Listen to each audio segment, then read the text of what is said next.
إيمان زوجة ياسين بونو دخلت في حالة اكتئاب حاد، والحارس المغربي غاب عن المعسكر لمدة ساعة بيحاول يهديها، ووعدها يتصوروا مع بعض بكأس العالم في بيتهم.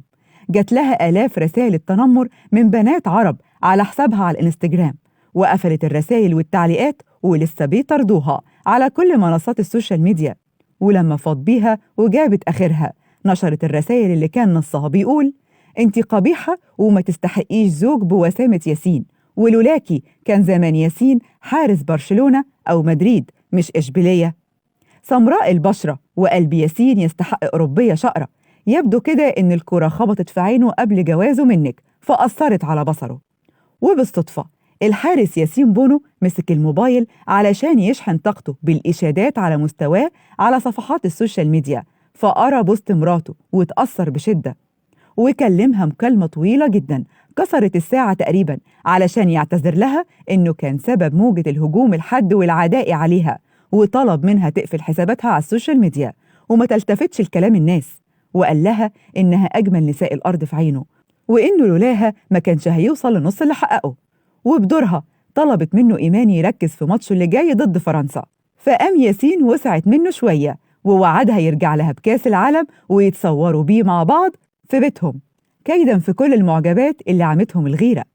واللي ما يعرفش قصة حب ياسين وإيمان فهي بدأت إزاي. ياسين كان حارس ناشئ في الوداد البيضاوي المغربي، قابل إيمان صدفة في التدريبات وفضلوا يتبادلوا نظرات الإعجاب من بعيد لبعيد، وكانت إيمان بتحضر كل تمرينات الفريق علشان تكراش عليه، لحد ما ياسين اتجرأ وخد خطوة وصارحها بإعجابه، وبدأت قصة حب واللي انتهت بالزواج في 2012.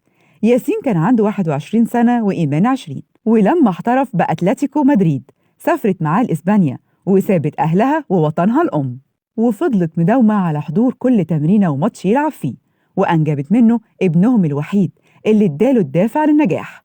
وهي بدورها دعمته في أوقات قاسية جدا لما كان ملازم دكة البدلاء، وفضلت شاهدة على انتقاله لفريق صغير زي جيرونا وريال سارقسطة لحد ما استقر في إشبيلية وفاز معاهم بالدوري الأوروبي، وبقى الحارس الأساسي لمنتخب المغرب، وبقى عقدة نجوم كبار زي ميسي وهازارد وكريستيانو وبوسكاتس. ياسين حاليا الحارس الأفضل في الليجا الأسبانية ب8 كلين شيت، متفوقا على كورتوا وتريش تيجن، وأفضل حارس في كأس العالم وقهر إسبانيا والبرتغال، وبقى بعبع مهاجمين أساطير. كل ده بفضل زوجته المخلصة اللي أمنت بيه وهو لسه ناشئ صغير ووصلت بيه للعالمية.